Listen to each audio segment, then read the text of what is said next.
Hi, I am so sorry I can't be with you today in person. This is a really important issue that you're dealing with, so I'm genuinely like gutted. I wanted to be there, but something else came up that I needed to go to. But I'm really glad to have the opportunity to do this video, so thank you so much for that. And of course, as mental health champion, I just see it as so vital that we focus on men's mental health in Northern Ireland and men's health generally. And also suicide prevention because our suicide rates remain far too high, and the majority of those people who die by suicide are men. So suicide itself is very complex. But in men, it's often related to pain, shame, and burden, and that's associated with poor mental health. But men don't always see it as a mental health issue, and sometimes it's about a crisis. That means that man doesn't want to continue with his life, and rather than a mental illness as such. So it's really important that we know that, and the factors associated with the pressure and crisis can be fractured relationships, adversities, financial pressure, and of course, the current social context in Northern Ireland means that we do have high rates of inequalities. More men than ever are struggling with mental health, and men find themselves in crisis a lot. Accessing services can be really difficult for men. The organisations and projects that are set up to meet the needs of men, to meet men in the places where they are and where they would be naturally. Many of them have actually closed recently, or they're seeing funding shortfalls. So we're encouraging men to talk about their feelings and reach out and open up and ask for help. But if the social support and networks that would help them don't exist, men can end up feeling really hopeless and isolated. So it's my view that we do need a men's health framework that recognises the lower life expectancy and also the differences in the physical and mental health presentations and how men experience mental health issues and how men experience and react to stress and trauma because those look different in men and women.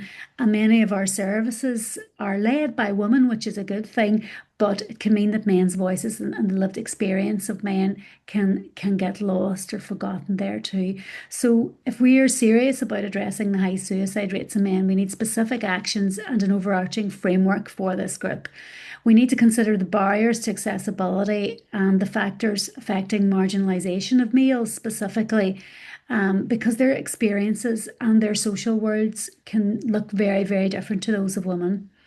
It's often the case that more women than men are involved in the design of those interventions and mental health services, and that does influence how they look and how accessible they are then to men. So we need to really listen to the lived experience and the voices of men and a diversity of men actually too. There's so many strategies out there, so that starting point needs to be acknowledged. The strategies like our mental health strategy, obviously, but I'm thinking of the anti-poverty strategy, strategies to support women, strategies in education and justice, and so on. So we need to look at all those strategies and make sure that the actions that relate specifically to factors affecting men that they're scrutinised to ensure that they're actually delivering for men and that they're implemented effectively and that they have targets, and we need to check that those targets are achieved. So if we support the mental health of men and boys, everybody benefits, but that invariably means reviewing how we're doing things and what we're doing about the issues that really affect men's mental health and men's health, and working with men to deliver that change. So I filled out this pledge card, and hold it up there. I don't know if you can see that, but I'll read it out.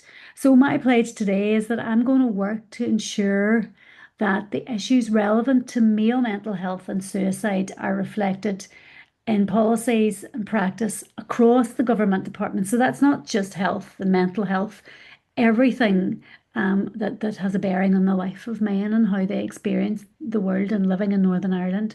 And I'm also going to work to ensure that services and supports reflect the needs and lived experiences of men and boys. And I think, that in itself could make a difference.